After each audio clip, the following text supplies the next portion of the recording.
behind or inside every Pandora box, there is an inner child who needs love. Most of the time, we don't understand what we feel. Most of the time, we deny our own feelings and needs. You mentioned actually that Stutter make you started your special journey relatively earlier. If at the time someone would tell me that you will choose a career where you would need to speak, I was like, no way. I started studying meditation, and eventually it brought me to the Thai island. I studied from Buddhist monks, and something very interesting happened there when I show up and allow myself to be seen in a very imperfect way. Inner child is not only the collection of his childhood experiences, it's a living part inside of you that is always present in your life. Why inner child work is so important? Everyone has the 7 years old inside, and from time to time she still makes the decisions for you. You have to face a certain level of pain inside you. Very often to face the truth is very painful. Naturally, we tend to avoid the pain. Little do we know that when we learn to sit with the pain, it brings so much liberation and strength and confidence. What is the basic need for our inner child? To be loved and accepted. Today's guest is someone whose journey from architecture to inner awareness is nothing short of extraordinary. Anna Kalbasko, the founder of Being Aware and Her Inner Work, is a certified therapist, meditation teacher, and conscious leadership coach who specializes in inner child work. With a deep, compassionate presence and a background in sustainable urban design, she brings a rare balance of structure and soul to her work. From meditating in Thai monasteries and learning from Siberian spiritual teachers, to guiding founders and companies into emotional intelligence and communication mastery, Anna is here to help us go within so we can show up fully. Her philosophy is powerful. If we feel at peace inside, we create peace outside. We will explore how reconnecting with your inner child can unlock courage, resilience, and fearless action, especially for women ready to rewrite their story at any stage. So get ready for a conversation that's honest, expansive, and soulfully practical. There are two very simple but very profound questions that everyone can use on the daily basis. Our sense of self-worth very often is tied into how much I take care of others. Because if I don't take care of others, I'm unworthy. When I excessively take care of others, very often there will be subconscious expectation that they will sort of give me something back. It is manipulative behavior. You are in the relationship with yourself, so it also takes time to get to know you. Your penthouse rule for our audience. Never abandon yourself, because if you do, there is no one to help. So always have your own back. It's not about being unshakable. It's more about making it safe inside for the scared part of you to go on for a ride. It's your ability to tell yourself, I see you, I've got you, we will do it together.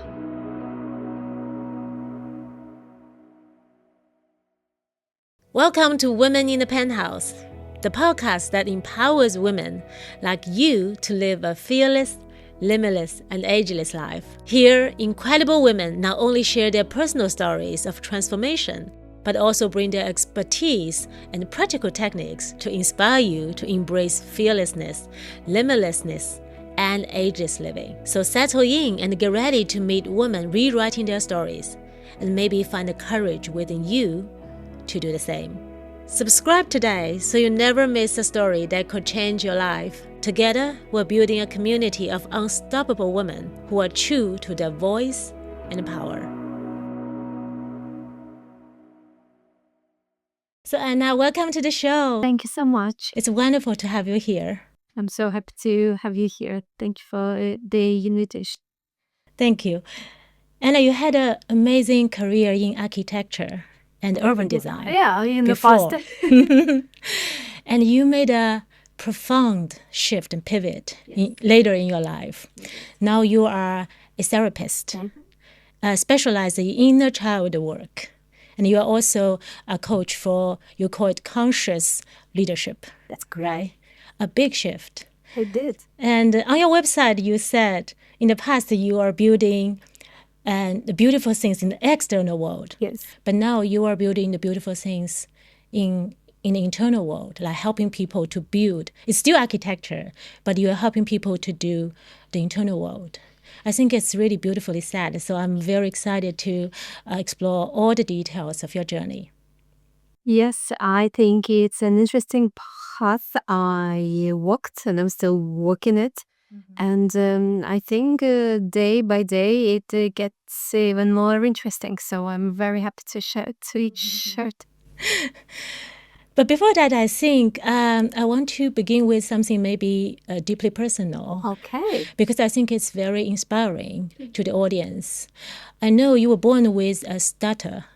That's And I think for most of people, it could be a painful limitation, but you turn it into your power and strength. Especially now, you're not only like having a career around the talking, speaking, but also you are a global speaker on the international stage, like TEDx. So that's truly amazing. It amazes me too. And I think it's a true embodiment of like being fearless and limitless, which is, we champion it on women in the penthouse all the time. So I guess we can start from there and tell us about how you overcome stutter, an early year challenge, and become the version of you sitting here today.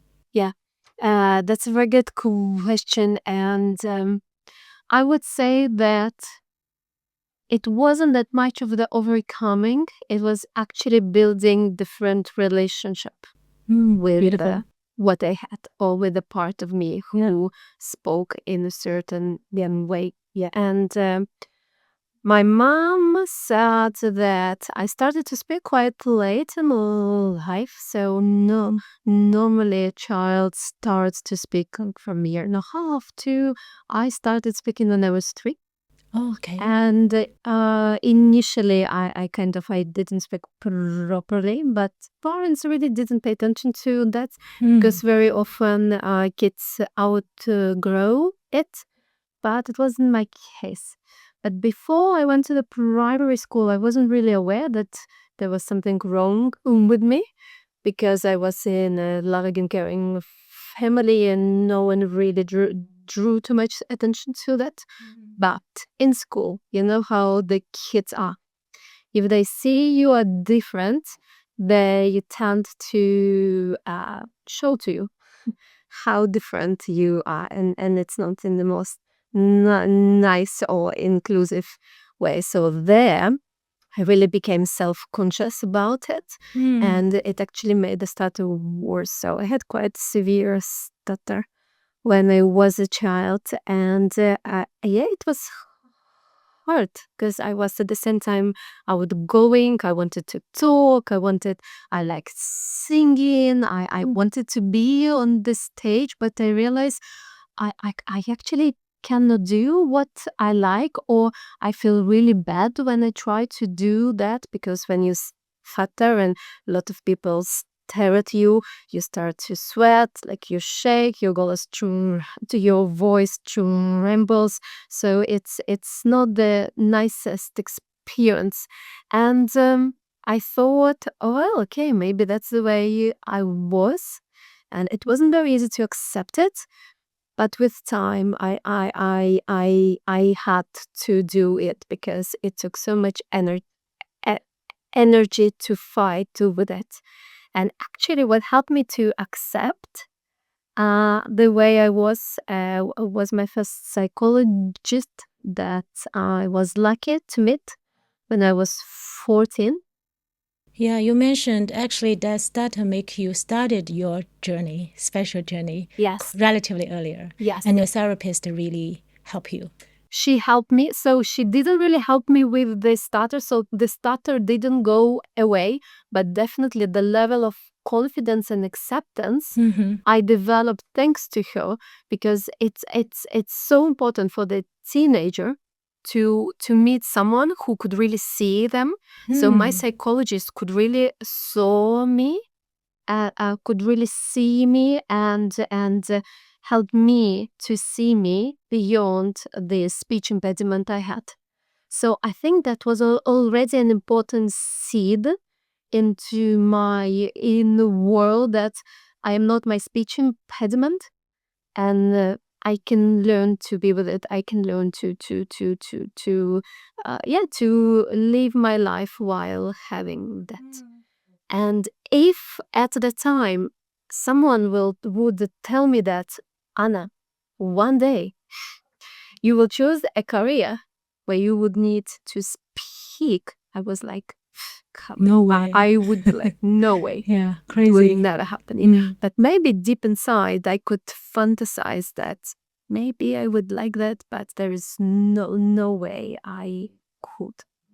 I was also quite a creative child, so I like drawing, I like sculpting, and 2-3 times a week I would go to the local creative studio, and it really brought me to a thought that maybe I could be a painter when I grew up. But when I shared this dream with my parents, it made them more anxious than as. And when I shared that idea with my mom and dad, and of course, as a child, I needed them to support me. It made them more anxious than I thought. And then I'm sure my mom had the best intention in mind, but I still remember she told me something like, Anna, I'm not sure, maybe you are not that good at it. Maybe you shouldn't pursue it.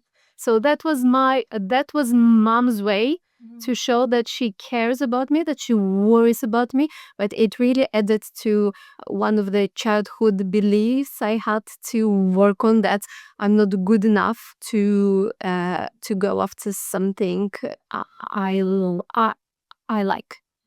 Eventually, my psychologist at the time, knowing the story with my parents, she invited my mom to talk to her, and I know she asked my mom if she wants me to be happy life or pursue something what would make the parents happy.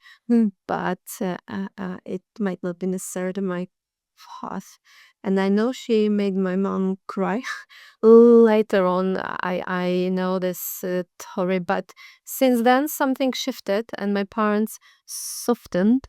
And eventually we came up with the compromise that felt safe enough for them, but still exciting enough for me. And I chose architecture. That's how you choose architecture. That's how I became architect. But that's interesting. Finally, you still back return to your the inner calling, like what you really want to do. It was still a calling. I'm so happy that I went to the architectural school and that I had a career in architecture. I think it definitely shaped me who I am, and who knows who I would be without it. That we're definitely allowed to change the mind. Yeah. And to pursue something different later on. There are a lot of beautiful points there. I want to just bring us back a little bit. I think first of all, I feel like there is so much we are shaped by the environment, right? Like you said, when you were little, you didn't feel like stutter was a big thing, but it was like the student or classmates' reaction make you feel like. And on the contrary, when you met this very loving therapist, she changed the whole she helped me to change my self-perception, and that was such a gift. That's one thing I want to ask. You know, your story perfectly, I think, reflect one thing. Yeah. I think a lot of spiritual teaching and also like personal development, we mentioned the fundamental shift of mindset. The first step to have a happier life is from life happens to me to life happens for me. I think it's like a victim mindset to the gratitude. Or expansion. expansion mindset. It's so, but your story is such a powerful example. So what is the obviously your therapist plays a key role. Do you still remember the moment, or maybe the epiphany moment in your life? You realize, oh, it's not it maybe Stutter is something I can learn from it, or even it could be a gift for me to explore my life. Yeah, because I think a lot of people maybe stuck there. When we were in a victim mindset, it's a little bit, it's quite hard to get out of that cycle. Yeah. I think it happened gradually. That I realized that the starter shouldn't be an obstacle.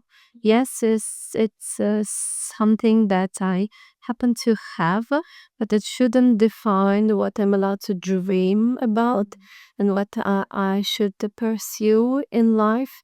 And actually, later on, when I was courageous enough not only to imagine a completely different career for me, but started making some steps towards it. So I went back to the university. I studied psychology, and when you're a psychologist, you don't study by doing. So you talk to the group, you practice therapy in the group, and you do it to each other.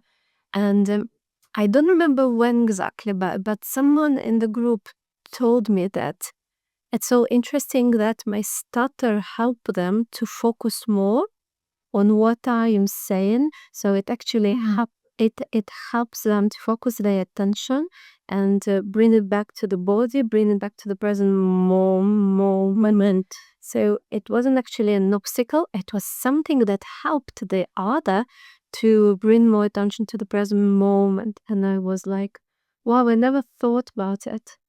And I think that this is one of the moments that helped me to continue changing the relationship with what I thought was a burden, with what I thought made me different and not accepted or lovable. Now it's actually definitely a gift because it helps other people in a way that I would never thought it would.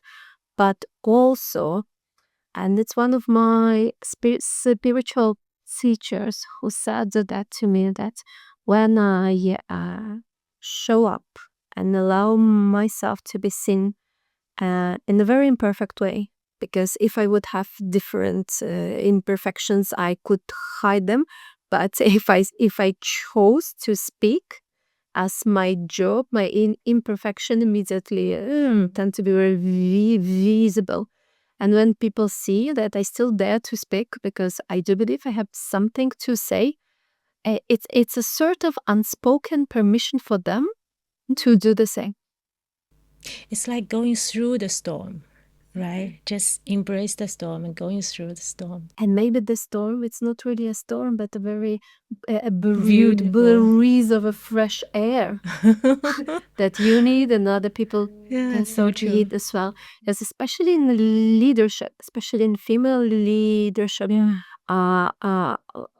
I think we suffer a lot from perfectionism. That we think we need to be someone, that we think we need to put a mask, that we think we need to wear an armor in order to. And it with time it didn't sit with me, and I believe the time is now. You are good already as you are, and you just take the parts of you who are afraid, you support them, and you invite them for the ride. Yeah, like you said, it's a gradual process. Like you just It's a path. you just like you just speak it a little more, express a little more, then gradually. Now, like you look back, oh, I have an amazing career in speaking. So I didn't wake up one day and like everything happened to me. No, it was definitely a small little decisions and the actions of courage every day. Okay, you mentioned a bit about your architecture career already, and that's also an interesting story, right? Very classic, like your mom and dad, your parents don't think it's career being artist could be a real career, Exactly. which is quite classic. But then you have the classic compromise, right? You have balance a bit more. So my parents wanted for me to have a very classic career, to be a doctor, because my oldest sister is a doctor, or to be a lawyer, because apparently everyone always needs a doctor or a lawyer. But it didn't really sit with me at all, and at least we created a compromise in the shape of architecture. But what's the moment you realize? Obviously, you had a therapy session very early and quite a long journey, right? Yeah. But what's the moment you realize you want to pursue a career? Yeah, in that area. I have a story about it. I think it's very helpful to our audience, because when you have a established career in architecture, it's quite challenging for us to venture, or we have to make the move, right? So yeah. Gotcha. Funny enough, it's I think it's architecture that brought me to the idea that I can be doing something else. And it started when I was doing my master degree in the sustainable urban design in Sweden. And we know Sweden, as in the Nordic countries, they have very short day and very long night during the winter time. And I spent 2 years in Sweden. So the first winter maybe didn't hit me that hard, but the second one made me feel quite low. And it's for the first time, I think, in my life, I started having depressive episodes, and I couldn't really understand what's wrong. I think it was a combination of literally a lack of daylight, but also how old I was? I was a 22 years old girl for the first time living abroad, studying in foreign language. So there was a lot of pressure on me. And it's then I discovered meditation as a tool to deal with the stress, to deal with pressure, to deal with anxiety. But little did I know that it's not only a tool for that, but it's an excellent tool to explore your inner world, to really connect to yourself better. So I started studying meditation, and eventually it brought me to the Thai island on the leadership program for young people, where I studied from Buddhist monks and sat in meditation a few hours in Say. And something very interesting happened there to me, that on the day 4 or 5 of the retreat, I realized that I don't think anymore how I speak. And just to explain, it's something that almost never happened to people who stutter, because we constantly think about how to say the word that is coming, to articulate, to breathe. So it's really exhausting. And I never thought I would stop thinking about it, because something happened and the speech was just much smoother, and I didn't think anymore how to talk. So you didn't put attention on that. Yes, it wasn't there anymore. And to be honest, when I noticed that, I was shocked in a very good way, because I never thought in my life I would feel in the way I felt on that retreat, tension-free, very curious about what is happening. And I think it is then when the... Do you remember what they did or said in the retreat? I don't think it was about what they did or said. I think it was about me spending quality time in silence with myself and different parts inside of me. And because I spent quite a few years in the therapy prior coming to the retreat, it's when my experience in therapy met that quality time in the silence, I think this is when the shift happened. And I realized, and it was unconscious. Maybe I sort of don't need to stutter anymore. I don't know. Something happened, and the speech that you hear, I've got today. This is what happened to me on that. Starting from that trip. Exactly. So the way I talk now, still a bit imperfectly, but it doesn't stop me from speaking. It got so much better to compare with where I was there. So I studied architecture. Living in a Nordic country made me feel low. I searched for help. I found meditation, and going on the retreat, sitting in the silence, helped me to match it with the years of therapy I had, and brought the certain results and the quality of life and the quality of the relationship with myself. And it's then I thought, oh my God, I feel so good after the retreat. I just can't keep it for myself. I want to share. Because learning how to sit still with yourself, it's free. You don't really have to pay a lot of money in order to do that. It's simple and very hard at the same time, but it is free and very accessible. But it's so hard for I know, but everyone, modern day people. I know, and I don't think the current society really helps us to have this quality time with ourselves, because we live in the world of distractions. Every moment something tries to steal our attention. Meditation does the opposite. It encourages you to bring your attention to yourself, within. Like you said, from external to internal. Yes. And it's by my own experience, I realize how profound it is. And that I really wanted to find a way to share it. So we will dive into the details, obviously, for because you're a specialist in inner child and inner work. Inner work.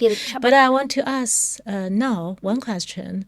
If because you said you are helping people building the internal world. Yes. If there's one thing you want to share with people, or the very first step, someone needs to rebuild their internal world, what is that? Bring your attention inward, and do not try to fix anything there, but just learn to be with what's there. Switch on curiosity and spend at least a few minutes a day in silence. It's a simple first step, and it will be challenging in the beginning, but it's very important to train the muscle of sitting with discomfort. And once we bring the attention inward, very often the first feeling that we will encounter, that it is uncomfortable. But we don't need to fix anything there. We just need to be with it. So that would be a good start out. Thank you so much. I guess we already navigate your journey, part of your journey. I think it's beautiful. Now I want to talk about our keywords, about the women in the penthouse. So we start the first part is about fearless. So I ask every guest this question. From your definition, what is being fearless? I'd say being fearless for me, it's not about being unshakable. It's more about making it safe inside for the scared part of you to go on for a ride. Being fearless is not having the fear. It's about your ability to create the inner safety inside. It's your ability to tell yourself, I see you, I've got you, we will do it together. So you don't do anything because of the fear, but you do it together with the fear, together with the part who are afraid. It's related to previous, we say, like we embrace the storm, embrace the fear. right? Yes. So you mentioned a bit. So what is the biggest maybe misperception you think people hold about being fearless? Yes. I think the biggest misconception is that eventually the goal is not to have fear at all. And it's impossible because we human beings, we are hardwired to feel. And we are hardwired to feel the range of emotions. And there are no good or bad emotions. There are just emotions that send us certain messages about the environment and about ourselves. Yeah. So I think when we start seeing fear as a part of ourselves that send us certain message, we can definitely walk together with fear, not trying to fight it. Because when you fight the fear, and if fear is a part of you, when you fight yourself, nothing good will come out of it. So I think another big misconception is that the fear is something to fight against, and this is not within my personal neither professional philosophy. I think fear, it is something again to build relationship with. But how can we don't fight it? Like, it's. Let me give you an example. Yeah. If you have a child, or if there is a child next to us, and the child comes to us and say, I am afraid. Like maybe the child is learning how to swim, and the child is afraid to jump in the water. If we take the same philosophy that we use towards ourselves, we push the fear away, or we get angry at the fear, or we just don't want to look at the fear. If we imagine we do the same to a child who is learning how to swim, would we ignore the child? Would we yell at the child like, how dare you to feel the fear? No, what we will do with the child, we would comfort the child. We would tell the child, I understand that you are afraid. It's perfectly normal to feel that. Is there anything I can do to make it feel better for you? Maybe we can do what you're afraid of together. So we offer the child support. So if it is obvious for us to offer support to a child instead of pushing the child away, why we don't do the same to our own inner child? Does it make sense? It's already using some of your technique. Like, I think it's fascinating. You said fear is our friend. When I think It's one not thing a bad part. We yeah, don't have yeah. bad parts inside of us. This is also something I think I really learned. I think it's important. Anything we resist, we give it power. That's Right? true.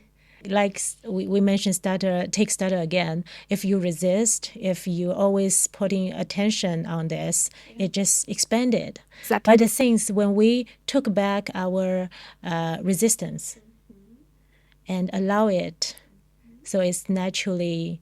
But still, I want to take it back for people, especially we talk about like people after 40, or a lot of women, our audience think, I want to take that step, that something I want to do, want to try, but I just can't. So what advice you can give them? As a therapist, I don't often give advice, but there is a way of me to really guide the people who might feel a little bit stuck, and I do through questions. So my advice wouldn't be an advice, it would be a question that I would ask, and actually two. Yeah. So the first question I would ask, what is the worst? What's the worst can happen if you do it? And the second question is, what you risk will never happen if you do not do. And this brings important perspective that when we are afraid to facilitate change in our life, and when we realize what the worst can happen, maybe the worst case scenario is not that scary and you can deal with it already. But the second question is even more striking. Yeah. And we realize what we might never have if we don't do something that we want, do it courageously. That brings perspective. Yeah. I remember Tony Robbins mentioned once, like, which pain is worse, right? Exactly. Of doing it or not doing it. And hey, at the end of the day, it's a choice. There is no Yeah. wrong or right answer. Maybe for someone is the pain of not doing as more it's the pain that you can tolerate more. Maybe the pain of doing for the others, it's what brings more purpose to life. Because again, the purpose is a very big motivator. And maybe there is something that you want to do and you're afraid of. But if it brings purpose, meaning to your life, I think the purpose and meaning becomes bigger than the fear. I think this is what happened to me. And I think a lot of people maybe didn't realize, if without asking that question, didn't realize the pain could be you really living your life in other people's script the whole life. That could be the biggest pain. That's true. So many of us don't live the life that we want to live. Yet actually many of us live the life that parents expected us to live, because everyone has the 7 years old inside. And from time to time, she still makes the decisions for you. And if at 7 years old was conditioned to please the mom, to please the dad, to be a lawyer or a doctor, just to play it safe, then you will live the life that unfortunately is not fully yours. I think that's make me sad, and I didn't want to be sad about it, so I decided to have more risk in life. That's beautiful. You said that make you sad. Yeah, it's sad. I think you already mentioned some part of inner child work, which I'm so excited. I can't wait to discuss this special section, because I think it is actually related with being more fearless. And I think the inner child work could help us be more fearless and limitless, right? But before the details, I think a lot of people heard about inner child work, but still maybe they're not that familiar with it. So to our audience, in your way, maybe more simplest way to let our audience know what is inner child work. Yeah, I will be very happy to share more about it. And I think before we go into inner child work, let's talk about what is inner child. Makes sense. We all had childhood experiences that defined our ability to connect, to create, to lead in adulthood. Now, some of the childhood experiences were good, while others maybe not that good. Maybe we experienced shame, maybe we felt we were unlovable, maybe we felt we are not accepted who we are. So inner child is not only the collection of his childhood experiences, but it's a living part inside of you. So the inner child is a part of you that is always present in your life, especially under certain stressful situations, under pressure in life, and the trigger happens. This younger part tends to be activated and it reacts. And inner child work is about getting to know that child inside of you that you once were, and understanding what happened to the child and what childhood experiences she had and how it affects the adulthood. And if there were some difficult experiences, and it doesn't necessarily mean some big trauma should happen to us, but it's definitely worth to explore what happened to the child and what emotional experiences she still carries inside of her. Because if there are some unprocessed emotions, it keeps the inner child in the past. And then when the triggering situation happens, it activates the inner child, and then we are not in control anymore how we respond, because the inner child is there replicating and recycling the old pattern and scenario. So in order to change something that we don't really like in our adulthood, sometimes we need to go back and find the child who is stuck in us. I want to ask more. You mentioned a bit why inner child work is so important. The inner child work is important because you can't really lead, create, or build relationship with others before you build relationship with that important part of yourself. Because the outer world is the reflection of your inner world. And if your inner world is not in order, if there is no peace, if there is the inner critic who excessively attacks the inner child, if some of the parts live in fear and they feel unlovable and unsupported, we cannot receive what we need from the outside world before we learn to give it to ourselves.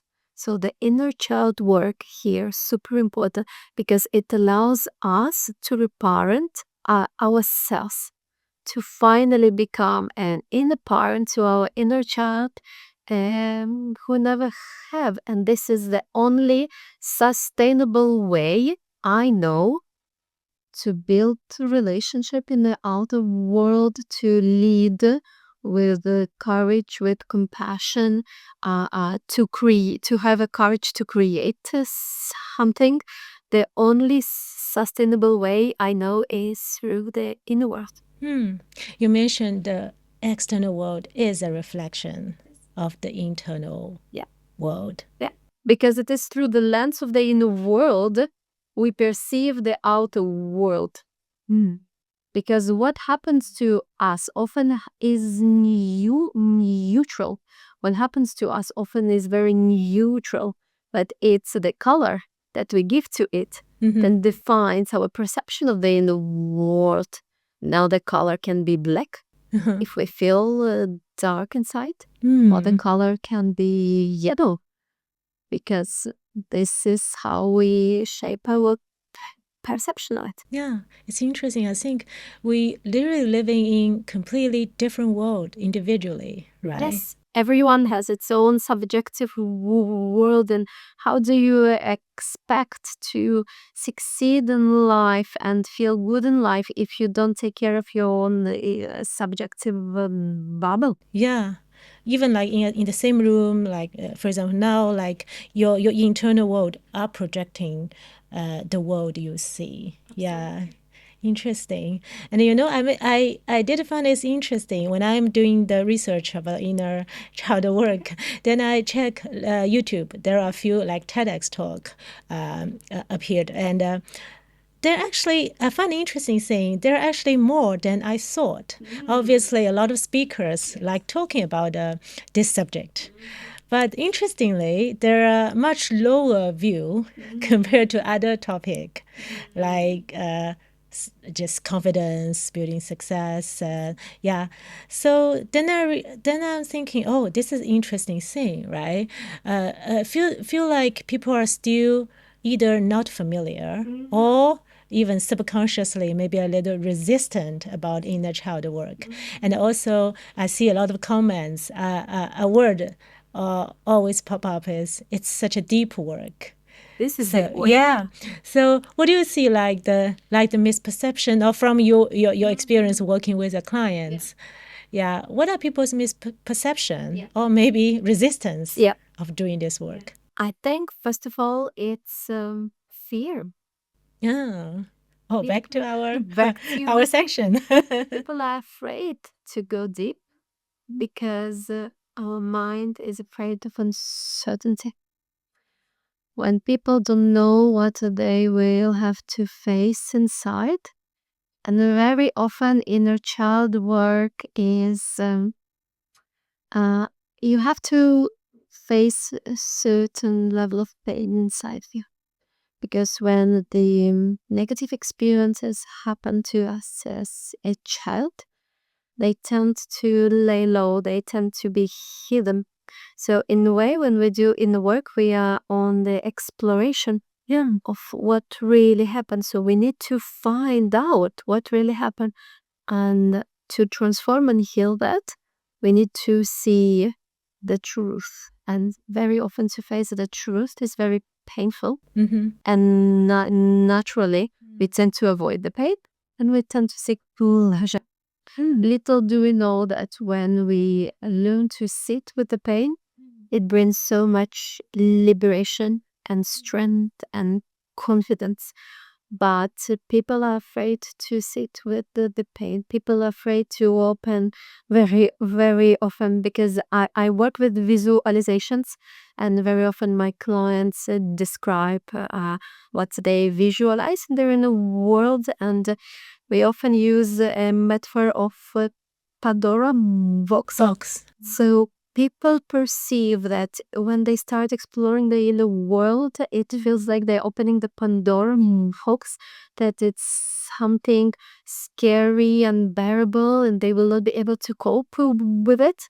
This is the biggest misconception that I need to gently guide my clients through, that very often behind or inside every Pandora box, there is an inner child who needs love.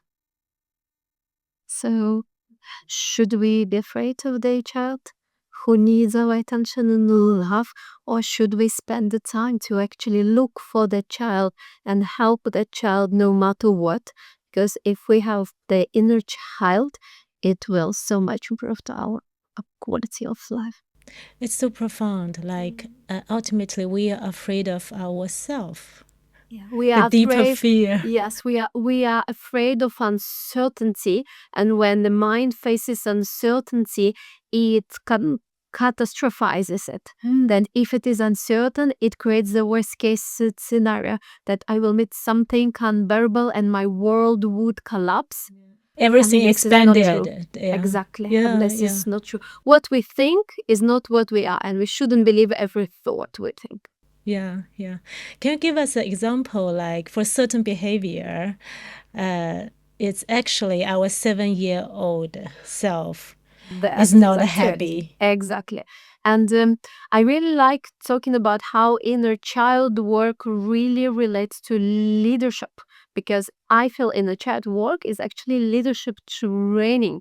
No, okay. Because when something triggers us, whether it's in the business, whether it's at work, the part that reacts inside of us tends to be that 7 years old. So now imagine we try to build businesses, we try to lead teams, we try to develop the relationship with our audience. And there is a lot of stress and pressure on the path. We cannot avoid it. But can you imagine the decisions we make under the stress and pressure that it's our 7 years old self drives the decision? So this is amazing. Before we go into details, I want to say it's amazing because back to the misperception, I think sometimes we think a child is followed by childish, right? So maybe subconsciously we think being a child is not good, especially for now we are adult. Especially you just talk about leadership is about being powerful, being strong, like I can get it done, always solution oriented, right? So such amazing contrast. Sorry, I interrupted. You can continue. Maybe give us some example, like people, a leader, for example, he or she didn't realize it's the boy or little girl is crying. Yeah, exactly. Very often what we think of the bad leadership habits, it's actually the childhood experiences that happened to us that shaped us in certain way. For example, we all know the leaders who sometimes tend to micromanage, and it's not really a good experience to be in the team of that leader. But very often leaders tend to micromanage because in the past they might grew up in the household that were very unpredictable. And this what made them to believe that control meant safety, because they didn't feel safe otherwise. So this is a direct link between how you as a leader and what kind of childhood you had. Another example is some of us are afraid of exposure. Some of us are afraid to be seen. Sorry, can we go back to the, just is really fascinating. Like, let's talk about micromanagement first. Yeah. Can you give us an example? Like, for example, how your client or someone really changed after the inner child changed or healed? When we realize that the behavior that we have as an adult has its roots in childhood, I use the technique that is called visualization, and I ask them to create an image of the inner child who felt unsafe growing up. And very often we harness the power of our imagination that brings the image to life, and through inner dialogue we interact with an image.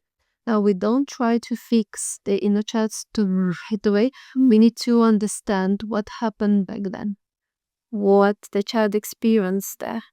Because what drives this behavior in adulthood, it's unprocessed emotions that the child still holds. So we need to help the child to understand what happened there, what she's feeling, and really hold her hand to help her to process those emotions. And that what she felt was safe for her through control. It's not the only way. And that me as an adult can definitely now show my inner child that she can be safe without tension and without control. And through this interaction, through the inner dialogue with it, it's called the IFS, Internal Family Systems, or parts work. We interact with parts of ourselves to bring understanding, compassion to their experience, and eventually liberate them or unburden them from the emotional trauma that they still carry. So next time when he or she make the decision, he realize it's safe, even if even if I made some seemingly wrong decision, it's safe. It's because of my inner child. And it's still afraid previously. And that even if I don't control everything, we really have such a little control in life. The control we have, it's an illusion. Yeah, So exactly. if I realize that I control so little in my life, I can still feel safe because I reparented my inner child in a way that even if there is chaos around me, I make my inner child feel safe. So we are back to the internal safety that is so important to develop, and we develop it through inner child. So this is micromanagement. It's an example. Another you mentioned is like afraid of being The fear of exposure. Exposure and visible. Yes. This is so, I think, relevant. I work with it a lot. To so many people. I think I realize so many of my friends, a lot of people, they want to be seen, right? Yeah, it's a basic human need. Yeah. But the thing, at the same time, we're afraid. We think it's especially social media, everything, that we feel like, even myself, I think my past experience, I feel like social media, fundamentally at my subconscious, is social media is not safe. You always feel like there's some danger or risk there. Yeah. So back to the... Yeah, so I often work with people who have a fear of exposure or fear of visibility. And very often when we go on the path of exploration, what happened in the past to them that's made them feel in that way, very often we come to the situations where the child was shamed for the way she was. Maybe parents would say to the child, "Oh, you are too much." when the child will try to express, when the child will try to play. So a very common belief that is behind the fear of visibility, that I am too much or there is something wrong with me. And if people would see me as I am, they would not accept me. And it's so painful not to be accepted. So through engaging with the inner child, through understanding what happened then, through bringing compassion to the parents or whoever nearer to the child that she was too much or she was not good enough to be seen, we help the child to see that this is not the only reality. That now I, again as an inner parent, my inner child, see her for who she really is, and I accept her for who she really is, and that she would never be too much for me.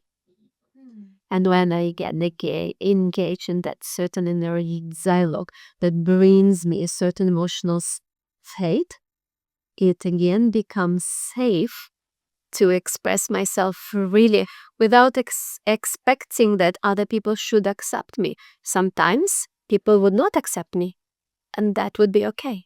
So we You choose said shame. yeah, shame. That's the key word. We choose Early year shame. shame to love. Because when we feel shame, we want to hide. So you mentioned one shame is I'm too much, like especially for girls, like Yeah, I'm too loud, I have too many opinions, that kind of thing. Or I'm too creative, or I'm too expressive, or I'm too something. Yeah. What else? What else? What other shame you think we might adopt from the parents or teachers? Yeah, the shame that there is something wrong with me, and if I show it, that people would turn their back on me, and it's unbearable for the child to experience that, and it actually brings us very deep. It brings us to the fear of death, because if I am a child and my life depends on whether caregivers pay attention to me or not, well, okay. If I believe there is something wrong with me and I dare to show it, and I will not be accepted, I will not receive attention, it brings me to the fear I might die.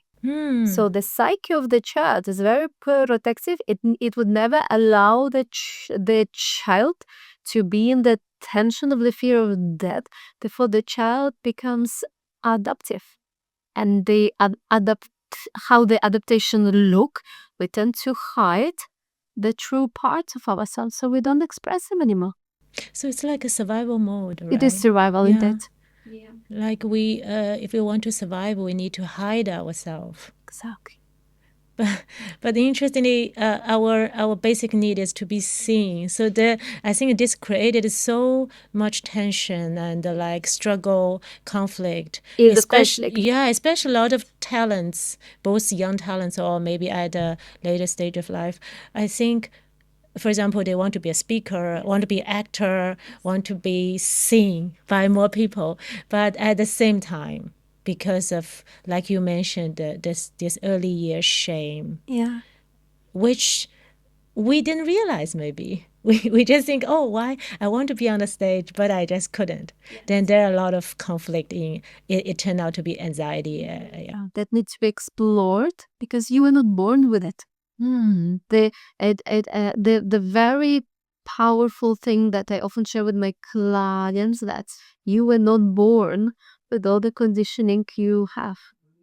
So we sort of try to come back to the initial state where the child was free child, where the child is on the path of exploration, when we are playful, when we are carefree, when we are at ease, when we are creative, when it's so easy for the child to take risk and explore and try something for the first time. And there is so much curiosity and freedom. So what we do in inner child work, we find the way back to that inner freedom, to the very important state from which you create, you lead, and you build the relationship.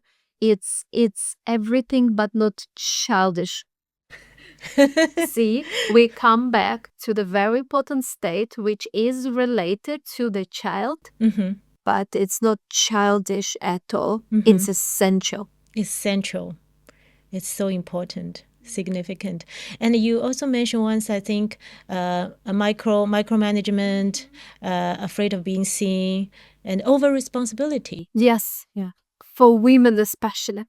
Look, we know we love So classic. we love taking care of others. Yeah. And we are not born, we are not necessarily born like that.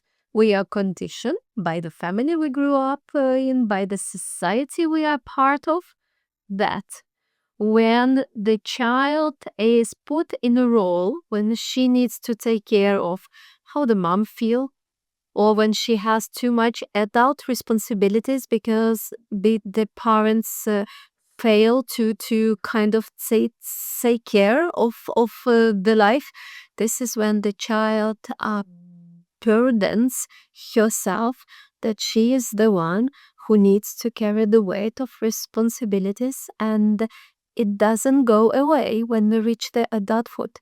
So we then have a belief that if I don't take care of others, something bad will happen. The world would collapse, or our sense of self-worth very often is tied into how much I take care of others. Because if I don't take care of others, I'm unworthy. And this is painful. It's painful to live with it. It's painful to realize that I have this belief, but it's so important to heal it.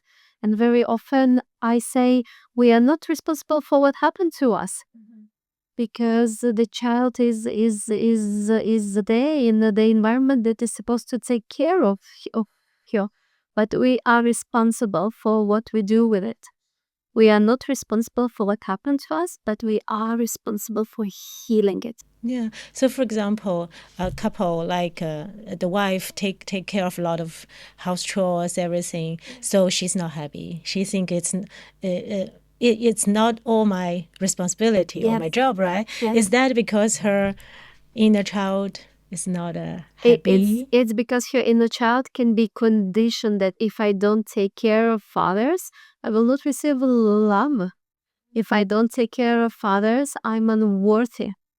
And this is a very good family example. Let's not go far from the leadership example. If the female leader takes care of everyone in her team, Yeah. of the deadlines, of the projects, of her business, but forgets about the most important person in her life, herself, it's a very direct path towards burnout. Wow, this is so classic. Exactly. Yeah. The false belief that I'm worthy only if I take care of others leads us directly to burnout. Well, I think most of the women leaders think I'm the one, I need to take care of almost everyone in the team, right? Yeah. And there is nothing wrong with taking care of others when you do it from the full cup inside. Yeah, exactly. Fill your own cup. Put your own muzzle on the plane first. So true. You first, and it's not selfish. It's again essential. What I realize is when you are in your full cup, you naturally deliver this energy. It's different, right? Like when you are in your full, you're different. Yeah, like your frequency, like your energy, you naturally attract people happily working with you. It's not like you are always giving out when your cup is not full, or even it's even empty sometimes almost. Then you are still thinking, I need to get this down, get that down, take care of this one. Wow, this is so, I think, so relevant to our life. Yeah. And another thing that is related to this pattern that can be quite painful to look at. When I excessively take care of others, very often there will be subconscious expectation that they will sort of give me something back. Maybe gratitude, maybe attention, maybe they will take care of me so true. in return. And this is, and I don't think many people would be happy to hear that, but the truth behind it, that it is manipulative behavior. Excessively, obsessively taking care of others unconsciously, it's a subtle way of manipulation. Wow, this is so interesting.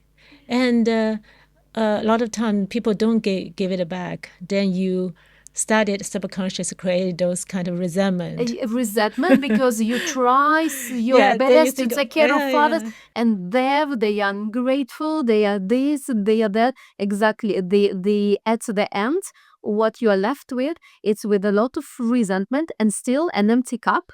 Yeah. Because the then you only think way, I'm still giving, I'm a loving person. But the only way to fill the cup is to do it yourself. Wow, that's so beautiful. Now I think it's so important we discuss how we can do the work.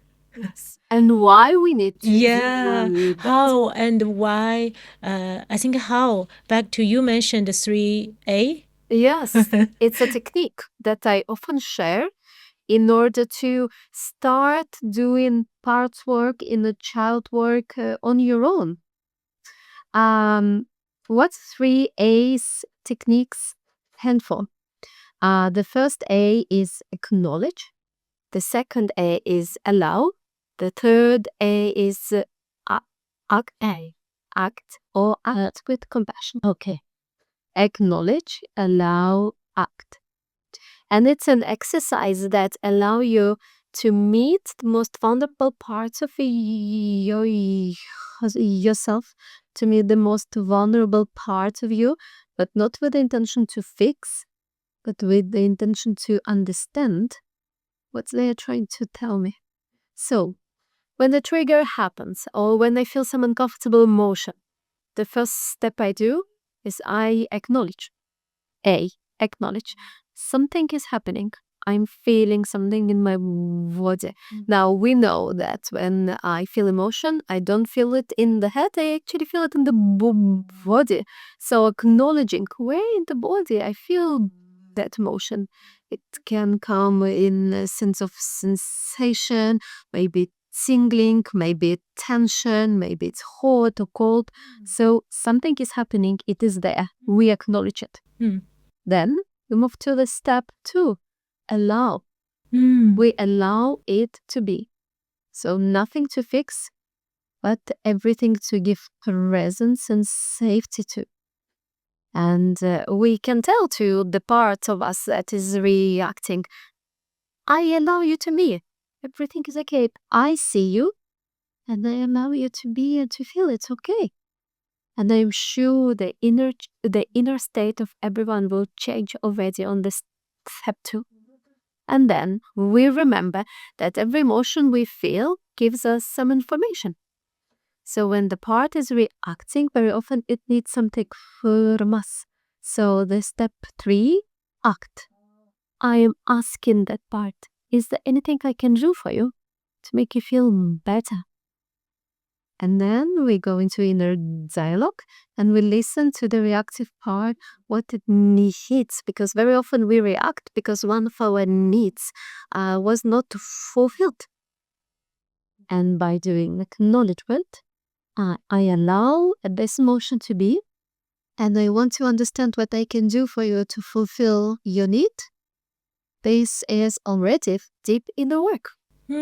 And the more we practice to do that, the more awareness we develop, then the better relationship we develop with our inner child, because everything what we feel comes from the younger part of ourselves. Which step, based on your experience with the clients, is the most challenging? Allow. I think the same. I agree. Yeah. Yes, because the we are in a habit to fight. We are in a habit to fight. We are in a habit to resist. We are in a habit to avoid. A lot of people can do very well with acknowledgement because, it is happening. We cannot deny the reality. But the second step of accepting that reality, allowing it to be without fighting it, that's a hard step, but it's a muscle that we can train. Give us an example. A woman leader, she faced something today. Maybe she realized, acknowledge, this is my inner child, is not happy. Yeah. What is something she can talk to allow? Yes. Or maybe on the contrary, what is something she talk which is in the opposite way she didn't allow? It's all we talk to ourselves. Yes, yes. So you are asking me to give example of the other, that's how you said allow is the most challenging. Yes, so how can it be that? Yeah. it starts again with acceptance to the self that, okay, it's hard for me to allow that emotion to be. And it's okay. I don't blame myself for that. I would not criticize myself for that. I acknowledge that it's hard for me. And it's okay. This is how we remove the resistance and the negative self-talk already to ourselves. And then we can use the phrases like, it's hard for me to accept that you exist, this emotion, this part inside of me, but I am learning to allow you to be. It's hard for me to accept that you exist, but I'm learning to allow you to be. I'm learning to allow you to be. To be a part of me, to be a part of my inner world. Because it is a part of you. Whether you allow it or not, it is a part of you. But the less you allow it to be, the more it will create the reactions, the unpredictable reactions that will not add to the quality of your leadership. So the only sustainable way is to keep learning to allow it to. What are the things we can do, like practical things we can do to allow that inner child to be seen first by ourselves? Right? I think another very important step is to keep developing the relationship with your inner child, because very often we live in disconnection. Most of the time we don't understand what we feel. Most of the time we deny our own feelings and needs. So as I work with the questions, not advice, I often give exercise that's about questions. So there are two very simple but very profound questions that everyone can use on the daily basis in order to start connecting more and deeper with different parts of ourselves. And the first question is, how do I feel? Right now, right here. How do I feel? I'm brushing my teeth. I'm asking, how do I feel? Really, how do I feel? And it's about learning to be honest with the self. I'm typing an email at work, taking a pause. How do I feel? Tired, overwhelmed, excited, anxious, afraid, joyous. So this is the first question. How do I feel? The second question, very simple but also very profound. What do I need? How often throughout the day we ask ourselves, what do I need right now? This moment. Maybe it's actually a glass of water because I'm thirsty. Maybe it's a short pause because I am overwhelmed. Maybe it's about reconnecting with my loved one because I want to hear his voice and just have a sense of connection. Maybe it's about talking to my inner child. But in order to learn to fulfill our own cup and to fulfill our own needs, we firstly need to hear what these needs are. So we ask, what do I feel? And what do I need? It's so fascinating. You know, it reminded me of typically when a child, our kid, a baby, like cried. The young mom always tried to figure out what exactly they need. Yeah. Hungry or thirsty or some basic needs, right? And we all have this crying inner child inside from time to time. What makes me very sad that many of us just ignore the child. How cruel it is in a way. The questions allow us to connect. That's so true. I think the thing is, yeah, it's so interesting. The thing is now that we can ask the question, but most of the time we're not honest. Right, we are not honest, or maybe we don't give ourselves enough space and time to really listen to the answers. Yeah, and also we are told to be like positive or like optimistic, I would say. Sometimes we just, it's still back to what we discussed, like a resistance coming in this, like we kind of resistant to be like low emotion or I'm angry. We didn't, we deny it. Yeah.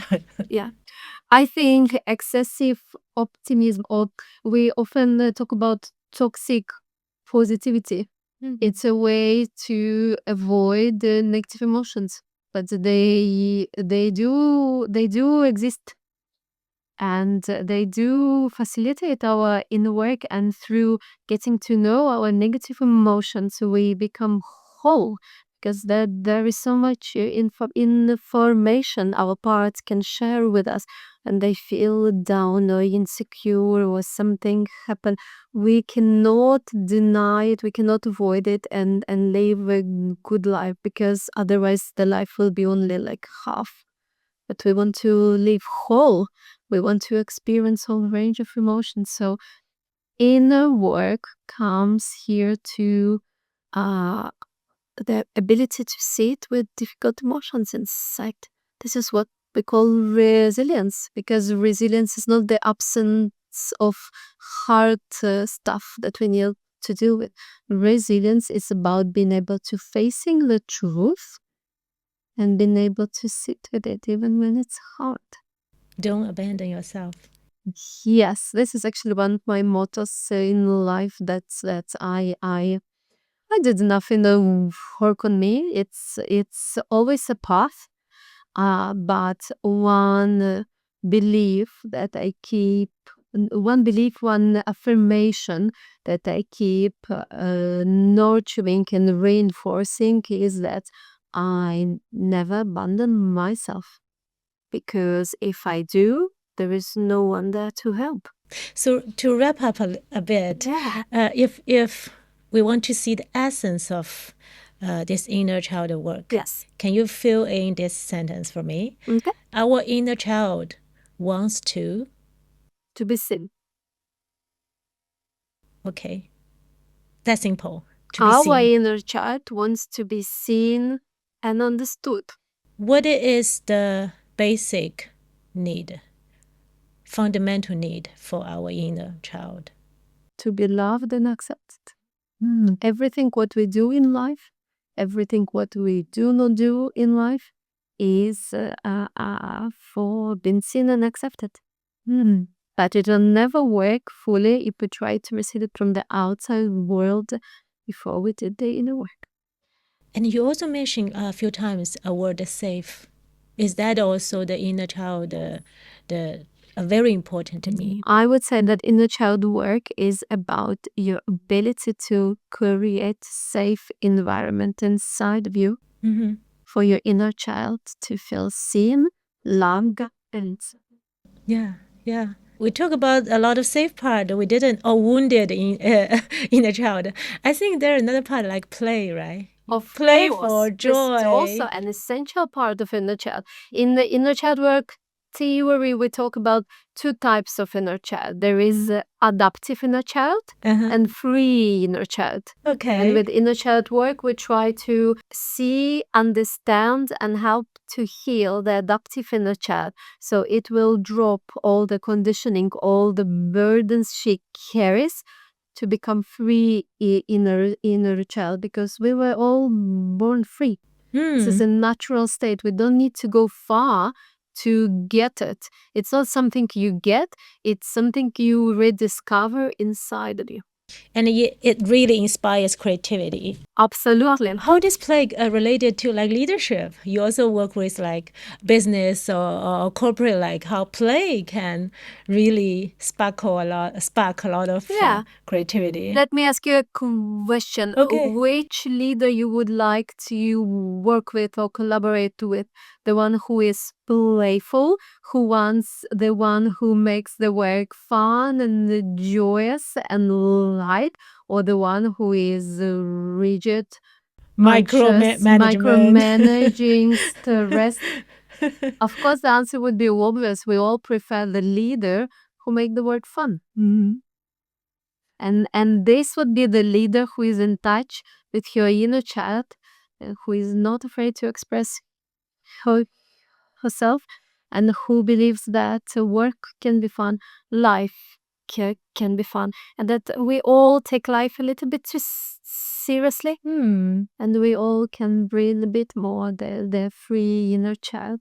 And anyone can do that. Absolutely. I am so convinced not only everyone can do it, but I do think everyone should do it. Okay, should do it. The world would be a different place if all of us do some inner work. So, what is one or two things we can do this week to bring that playful inner child active? I would say it's definitely important to reconnect to some childhood memories and experiences that actually made you feel good.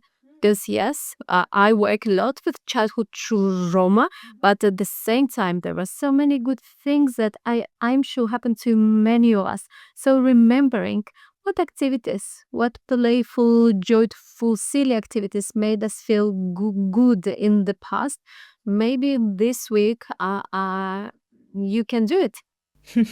And another idea for me would be is to start training your mind to sit with your emotions. 3 minutes a day doesn't have to be more. Arrange the space where you can sit still and then bring your attention inside. We see a lot of beautiful terms on social media now, like spiritually, like true self, authentic self, our soul, and also in the child, right? How do you see the? Sometimes people find it confusing. So I know it could be a long discussion, but I'm just interested in your opinion. Yeah. I can understand it can be confusing because maybe it's something intangible. You don't really know what this word mean. I think what can help to understand it more is to relate it to the way you feel. What means to reconnect to true self? It means to feel good. It's as easy as that. When you feel good, when you feel calm, when you feel assertive, when you feel loved, you are connected to the true self.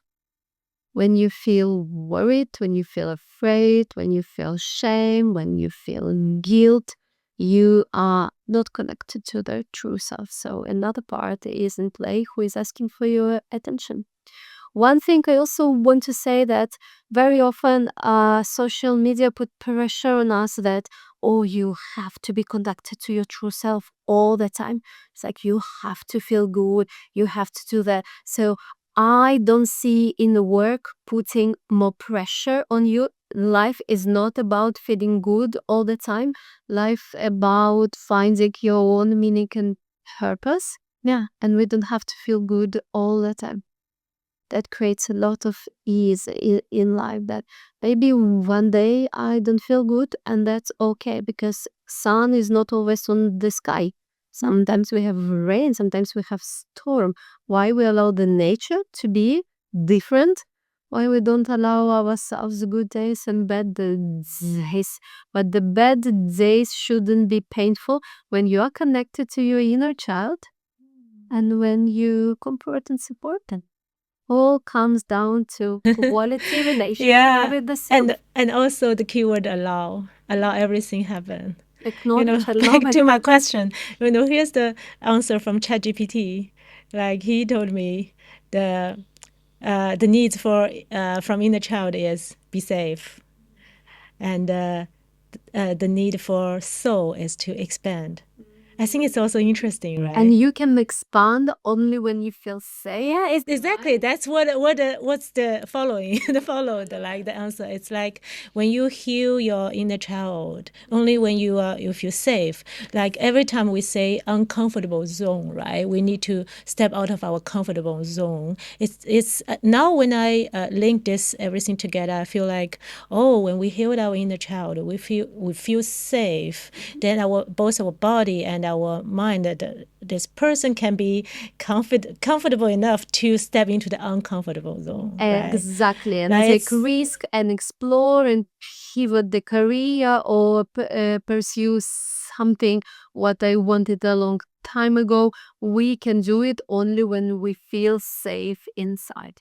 Yeah, that's actually related to our next word, limitless. We already covered a lot of it, Yep. right? But I will start with the same question, like from your perspective, what is being limitless? I think being limitless is being connected to the state of inner freedom. Because limitless doesn't mean you don't have physical limitations of the environment. That being limitless, it means being free inside.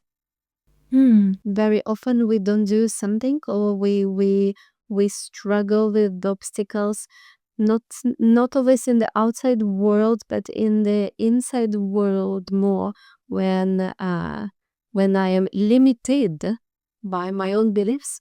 This is exactly the moment you mentioned in that retreat. You didn't realize you have stutter. Then it's transcend the limitation on the physically, right? Exactly. Very often what we perceive as a limitation, it's only our own angle to it. It's our own perspective. I used to think stutter is my limitation. The stutter hasn't fully gone, but it's definitely not an obstacle for me anymore. So what changed is also my perception of what I thought was an obstacle. Now it's actually, well, So some people say, can I say it's actually neutral, right? It's actually yes. neutral. What if I tell you everything is neutral in life? Yeah, it's neutral. It's you put a perspective on Put a it. Yeah. perspective, color it in a certain way, put the black color or the yellow. Like Yeah, it's the sun world or is not moon, black, it's white or neutral. black. Yeah. Exactly that. Exactly that. Yeah, beautiful. And it's you had a very interesting experience traveling around the world. Yeah. And experience a lot of culture, Yeah, right? that's true. I think one thing interesting, maybe you can share how you see people maybe get limited belief from different culture, and how we can really break free from the limited beliefs we learned from the environment. Yeah. Interestingly, I think we also started to learn around the 6 or 7 at that time. Yeah.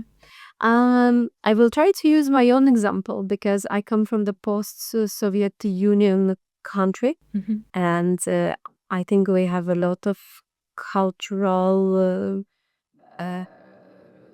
things, and the type of trauma I have, the type of beliefs I have can be different from the beliefs that someone in the UK you would have.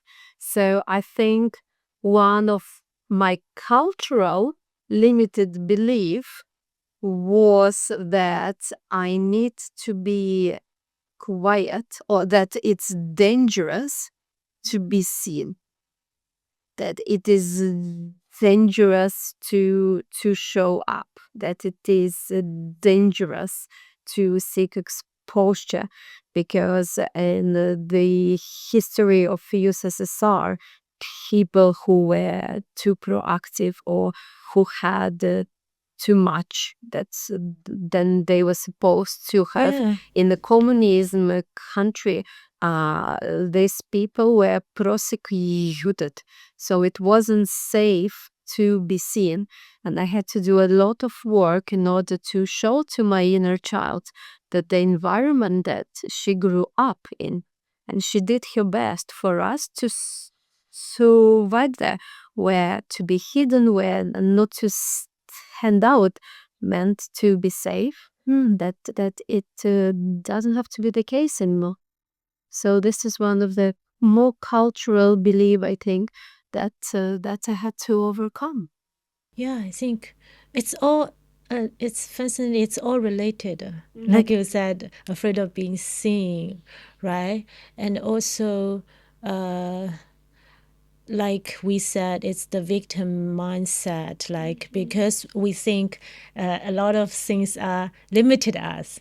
Since we're talking about limitless, like the government or the different policy or everything. Yes. But actually, like I think everybody, we also mentioned everybody can live a different life when you turn it into inward. Yes. When you change your belief, when you put a different perspective on a neutral things, right? That's true. Right. When you question whether what I believe is actually true. Could have been true in the past, but how about now? Is what I believe true right now? And very often it's not. And if it's the belief that limits you, you have a power to change. Do you have some example? I think also a lot of your clients also it involves part of the limited belief, right? In the child work, and so do you have some example? We really can, for someone who feels stuck, we really can set them free. Yes. When they change the perspective, change the limited belief. Yes, Yeah. that's true. One of the recent examples that's come to me, I work with female leaders a lot, and one of the leader I worked with, she is super successful, but she has a tendency to do people pleasing. And it's what a lot of us women have to face inside of us when we were conditioned to be nice and to avoid being angry. That we are not allowed to have the emotion of anger because how dare you to be angry? Those are very universal belief. Yeah. So many of us do people pleasing from time to time or a lot, and it can bring us to it can bring us a certain level of success, but eventually it will limit us a lot because it's exhausting. To please others is exhausting. So the way we work with limited belief is firstly we need to become aware that, oh, this is actually the belief I have. Yeah. I acknowledge it. Yeah, it's the same. And I allow it's the same. to be, because you cannot change what you are not aware of.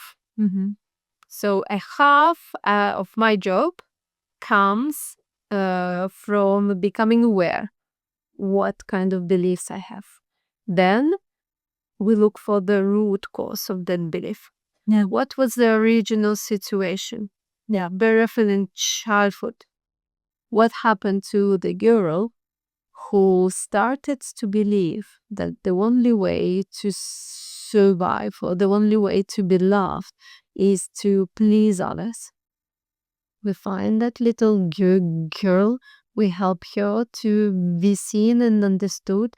We help her to unburden whatever emotional baggage she carries, and we show to her that she can be even more successful if she doesn't please others anymore, if she is more honest, if she isn't sometimes angry and puts the boundaries, because very often opposite of people pleasing is no, it's a no.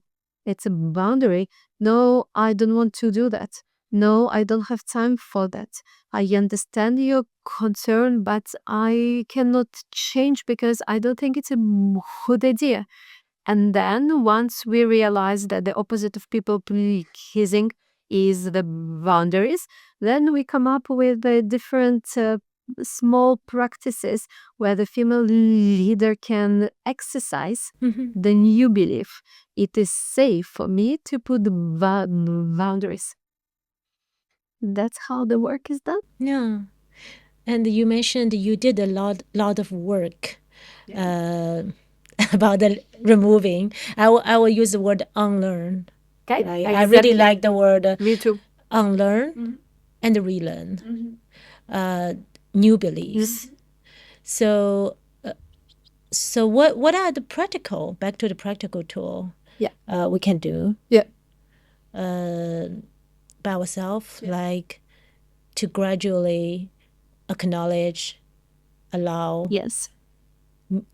the new belief, like grow or develop in Yeah. our. It takes time, right? Yeah.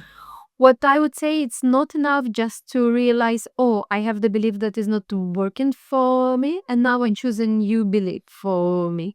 The real work begins when you take it into your daily life and practice life according to new belief. This is where you exercise courage and risk taking.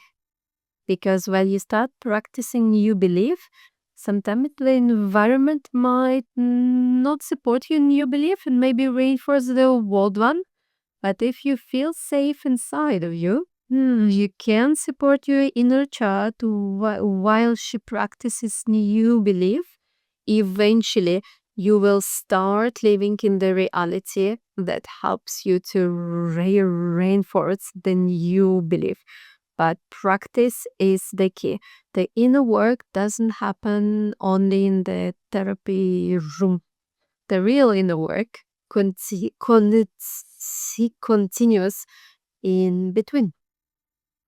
Well, more important in the now, every moment. That's true. Right? Every moment we have a choice. Every moment we have a choice. Yeah, like talk to, just work hand in hand with our little girl. Yes, yes.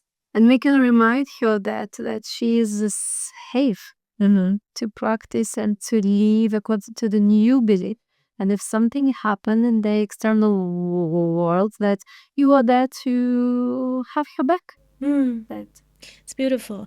Okay, now we'll talk about the third part. It's ageless. yes.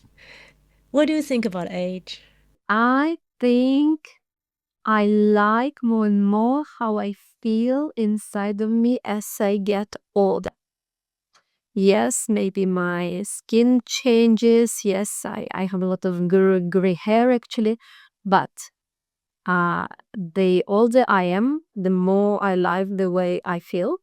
And if it's going to happen in this progression, I'm like, give me more. So It's powerful. and I'm happy with my philosophy that I don't know if I consciously developed it or with all the inner work I did, it just became a part of my philosophy that for me getting older is about feeling better about myself and being more confident to be me instead of trying to fit in. And I have more courage now to do that than to compare with the time when I was 25. So I'm 35 now, and definitely I'm trying less and less to fit in, but be more and more courageous to be me. What exactly, if you say age bring you, you think that's precious? Self-knowledge. I took some time to get to know myself. Who is Anna? Who is Anna as the inner child? What are the gifts Anna has? What brings meaning to Anna? What makes Anna feel good? How much safety Anna needs to be able to take risk? How much adventures Anna wants to have in life? It takes time. It's like in any relationship. Yeah. It takes time to get to know each other.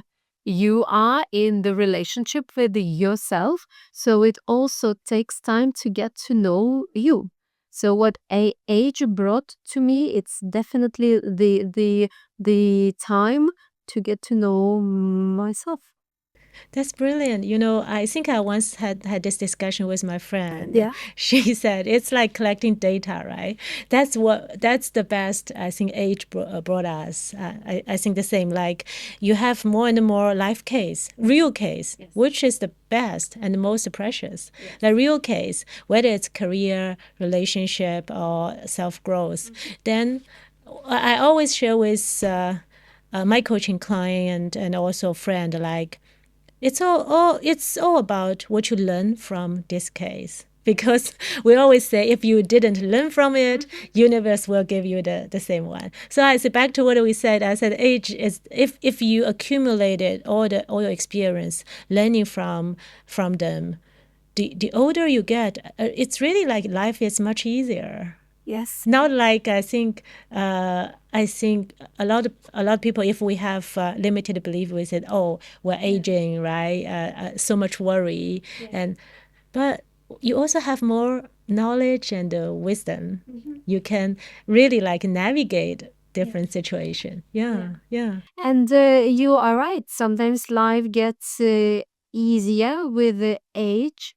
That I would say it might not be because we have less responsibilities. Actually, I feel the older I become, the more responsibilities I have, whether it's the roles I play in my business, whether someone have kids and have family responsibilities. But what brings ease is the amount of self-love and comfort that I can provide to myself in the challenging times when I carry a lot of responsibility. Back to what we said, it's all about. I feel like it's like we are the cheerleader for ourselves, right? Every day we need to cheer, like serve this very important role, cheer ourselves In the up. parent to the Yeah. child. Because we are the most important. Whether you are a leader, you are a mom, you are a teacher, or whatever role or identity, I think it's us, like we are the most important. And very often we forget that we are also an example for women around us, for our kids. So very often the kids don't do what we tell them to do, but they do what we mirror to them. So we often forget that the way we are, the way we treat ourselves, the way we lead, that we show example. Show not tell, right? It's Yes, always show not tell. exactly, Yeah. exactly. It's always much more powerful to show, not necessarily to tell, because we have this mirror neurons. So we mirror each other. We repeat after each other. We might not register the words of each other, but we definitely mirror each other. Body language, energy, behavior, approach. So when I come back to the thought that I am a leader to myself, to my inner child, to my inner team, I show myself the way, but I am also actually show to others what how one can live the life when I am allowed to make my own mistakes, when I can own my own failures, but when I can still lead the beautifully imperfect life that is full of love and deep connections with others. You remind me of my next question. So we are the role model to other women, other people. Course, everyone. Everyone, yes. Do you have like a ageless role model in your life? I do. I do. So I'm a psychologist. Of course, I look up to other female psychologists in the professional arena. Yeah. And I can confidently say Esther Pirel is my hero. She's a relationship psychologist. She is also an immigrant. She is Belgium origin. She lives in the US, and she's older than me. And I so much like how much honesty, authenticity, and love she has when she talks about psychology, relationship, and how she helps clients. What are the traits you mentioned? Traits of agelessness you see from like a role model? She is passionate.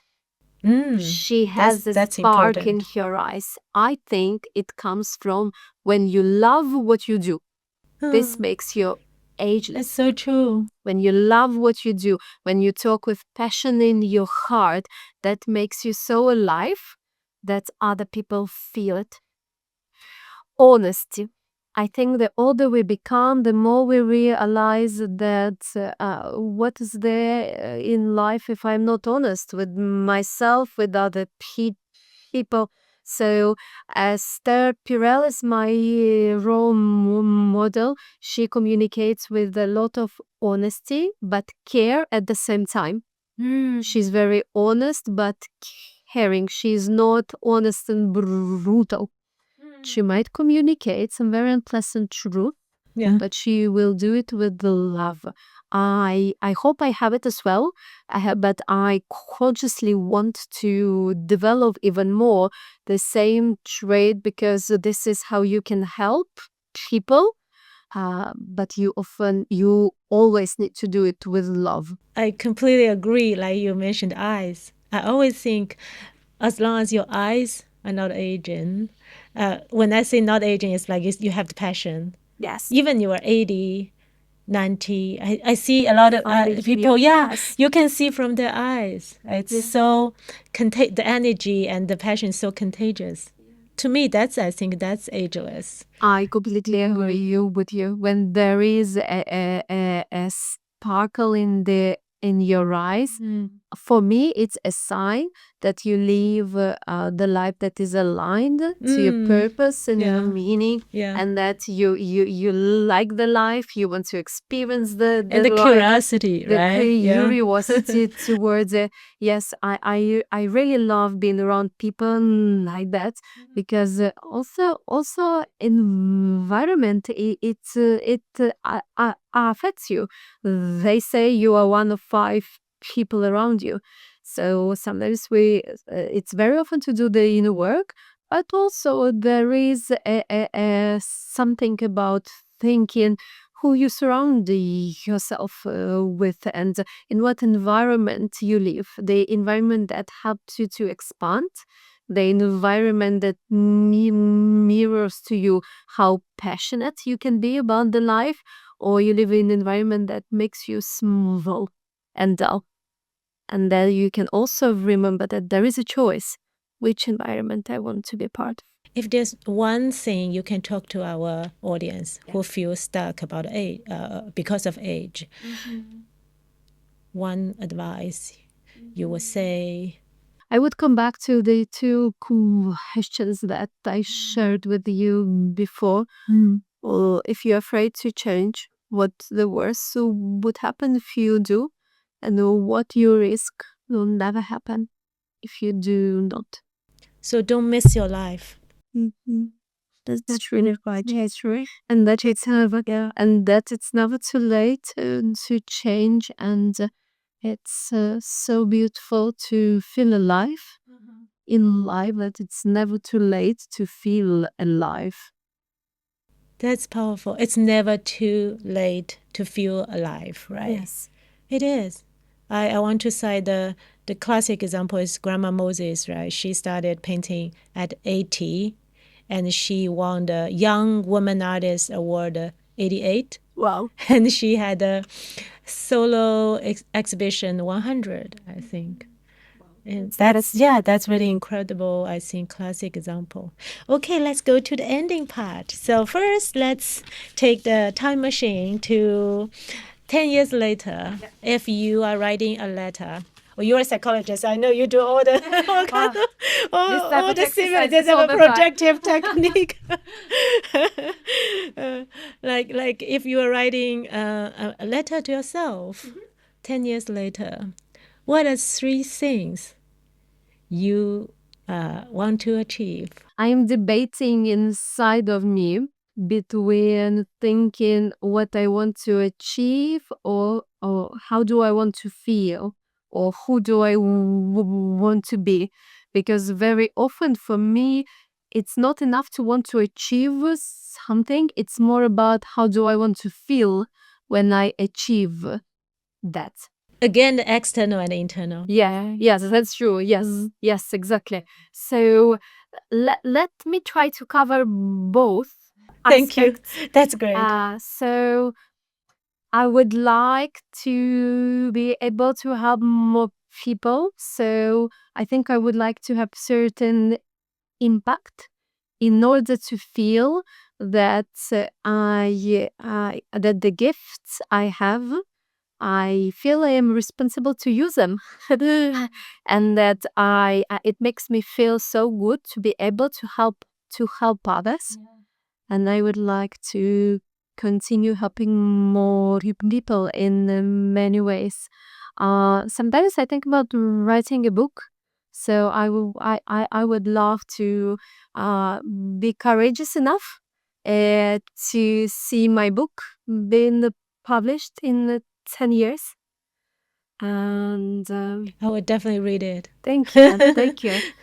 And I think I'd like to have kids in order to feel that I'm able to share the love that I have with me and my partner. I'd like to share. You mentioned you married 2 years ago, right? Yes. So wow.